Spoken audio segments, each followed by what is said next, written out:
ಇಡೀ ಹಳೆ ಮೈಸೂರು ಭಾಗದ ಗಮನ ಸೆಳೆದಂತಹ ಕಾವೇರಿ ಆರತಿ 5 ದಿನಗಳ ಕಾಲ ನಡೆಯಿತು. ಅದರಲ್ಲೂ ಕೂಡ DCM DK ಶಿವಕುಮಾರ್ ಅವರು ತುಂಬ ಪ್ರತಿಷ್ಠೆಗೆ ಬಿದ್ದು ಈ ಕಾವೇರಿ ಆರತಿಯ ಕಾರ್ಯಕ್ರಮವನ್ನು ಕೈಗೊಂಡಿದ್ರು. ಅದು ಕಂಪ್ಲೀಟ್ ಆಗಿದೆ. ಹೇಗಿತ್ತು ಕಾವೇರಿ ಆರತಿಯ 5 ದಿನಗಳು? ಬನ್ನಿ ನೋಡ್ಕೊಂಡು ಬರೋಣ. ಕೆಆರ್ಎಸ್ನಲ್ಲಿ ಕಾವೇರಿ ಆರತಿಗೆ ವಿದ್ಯುಕ್ತ ತೆರೆ. 5 ದಿನ ಬೃಂದಾವನದಲ್ಲಿ ಮೇಳೈಸಿದ್ದ ಕಾವೇರಿ ಆರತಿ. ಎಲ್ಲಿ ಕಣ್ಣಾಯಿಸಿದ್ರು ಕಣ್ಮನ ಸೆಳೆಯುವ ದೀಪಾಲಂಕಾರ, ರಾರಾಜಿಸುತ್ತಿರುವ ಕನ್ನಡ ಬಾವುಟ. ಇದರ ನಡುವೆ ಕಾವೇರಿ ಪ್ರತಿಮೆಗೆ ಜೇಂಕರಿಸಿದ ಕಾವೇರಿ ಆರತಿ. ಇದನ್ನ ಕಂಡು ಭಕ್ತಿಯ ಪರಾಕಾಷ್ಠೆಯಲ್ಲಿ ನಿಂತ ಸಾವಿರಾರು ಜನರು. ಈ ದೃಶ್ಯ ಸತತ 5 ದಿನಗಳು ಕಂಡುಬಂದಿದ್ದು ಸಕ್ಕರೆನಾಡು ಮಂಡ್ಯ ಜಿಲ್ಲೆಯ ಶ್ರೀರಂಗಪಟ್ಟಣ ತಾಲೂಕಿನ ಕೆಆರ್ಎಸ್ ಡ್ಯಾಂನ ಬೃಂದಾವನದಲ್ಲಿ.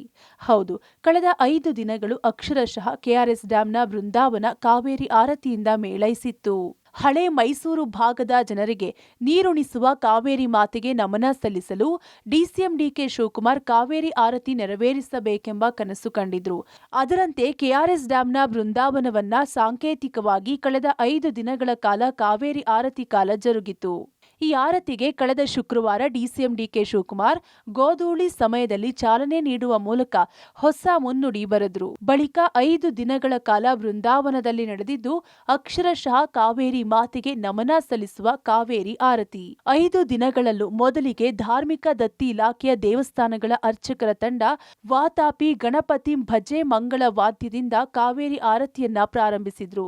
ಕಾವೇರಿ ಪ್ರಾರ್ಥನೆ, ಗಣಪತಿ ಪ್ರಾರ್ಥನೆ, ಗುರು ಪ್ರಾರ್ಥನೆ ಮಾಡಿ ಬಳಿಕ ಸಂಕಲ್ಪ ಮಾಡಲಾಯಿತು. ನಂತರ ಕಾವೇರಿ ಆರತಿಯೊಂದಿಗೆ ಸಂಪನ್ನ ಮಾಡಲಾಯಿತು. ಇದಾದ ನಂತರ ವಾರಣಾಸಿಯ ವೈದಿಕ ತಂಡದಿಂದ ಗಂಗಾರತಿ ಮಾದರಿಯಲ್ಲಿ ಕಾವೇರಿ ಆರತಿ ನೆರವೇರಿಸಲಾಯಿತು. ಕೆಆರ್ಎಸ್ನ ಬೃಂದಾವನದಲ್ಲಿ ನಡೆದ ಕಾವೇರಿ ಆರತಿಗೆ ಹಲವು ಮಠಗಳ ಸ್ವಾಮೀಜಿಗಳು, ಸಚಿವರು, ಶಾಸಕರು, ಅಧಿಕಾರಿಗಳು, ಸಾವಿರಾರು ಸಂಖ್ಯೆಯ ಜನರು ಸಾಕ್ಷಿಯಾದರು. ಕಾವೇರಿ ಆರತಿಯ ಅಂತಿಮ ದಿನವಾದ ಕಳೆದ ರಾತ್ರಿ ವಿನಯ್ ಗುರೂಜಿ ಸಹ ಭಾಗಿಯಾಗಿದ್ರು. ಇದೇ ವೇಳೆ ಮಾತನಾಡಿದ ಅವರು, ಆಸ್ತಿಕರು ಹಾಗೂ ನಾಸ್ತಿಕರು ಎಲ್ಲರೂ ಸಹ ಕಾವೇರಿಗೆ ನಮನ ಸಲ್ಲಿಸುವುದು ಅವರ ಕರ್ತವ್ಯವಾಗಿದೆ. ಕಾವೇರಿಯಿಂದ ಜನರು ಸುಭಿಕ್ಷವಾಗಿದ್ದಾರೆ. ರಾಜ್ಯ ಸರ್ಕಾರ ಕಾವೇರಿ ಆರತಿ ಮಾಡುತ್ತಿರುವುದು ತುಂಬಾ ಒಳ್ಳೆಯ ಕೆಲಸ ಎಂದ್ರು. ತಾಯಿ ಋಣ, ನೀರಿನ ಋಣ, ನೆಲದ ಋಣ ತೀರಿಸ್ಲಿಕ್ಕಾಗಲ್ಲ. ಈ ದೇವರನ್ನ ನಂಬಿದ ಕೆಟಗರಿ ಅವರಿಗೆ ನನ್ನೊಂದು ರಿಕ್ವೆಸ್ಟ್, ಈ ಜಗತ್ತಿದೆ ಅಂದಮೇಲೆ ಈ ಜಗತ್ತಿಗೂ ಒಬ್ಬ ನಾಥ ಇದ್ದಾನೆ, ಅದನ್ನು ತಿಳಿಸ್ಕೊಡೋಳು ಸರಸ್ವತಿ. ಇವತ್ತು ಆ ಕಾವೇರಿಯನ್ನು ನಾವೆಲ್ಲ ಅತಿ ಶ್ರದ್ಧೆಯಿಂದ ಶಿವನ ಜಲದ ಮುಖದ ಪೂಜೆ ಪ್ರದೋಷ ಕಾಲದಲ್ಲಿ ಇವತ್ತು ದುರ್ಗಾಷ್ಟಮಿ ದಿನ ಮಾಡ್ತಾ ಇದ್ದೀವಿ.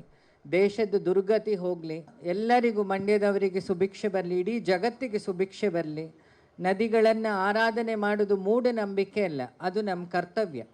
ನೀರು ಕುಡಿದ ಋಣ ಇದೆಯಲ್ಲ ನಮಗೆ. ಒಟ್ಟಾರೆ ಕಾವೇರಮ್ಮನಿಗೆ ನಮನ ಸಲ್ಲಿಸುವ ನಿಟ್ಟಿನಲ್ಲಿ 5 ದಿನಗಳ ಕಾಲ ಕೆಆರ್ಎಸ್ನ ಬೃಂದಾವನದಲ್ಲಿ ನಡೆದ ಕಾವೇರಿ ಆರತಿ ಜನರನ್ನ ಜಗಮಗಿಸೋ ಲೈಟಿನ ಮಧ್ಯೆ ಭಕ್ತಿಯ ಪರಾಕಾಷ್ಠೆಗೆ ಕರೆದೊಯ್ದಿದ್ದು ಸುಳ್ಳಲ್ಲ.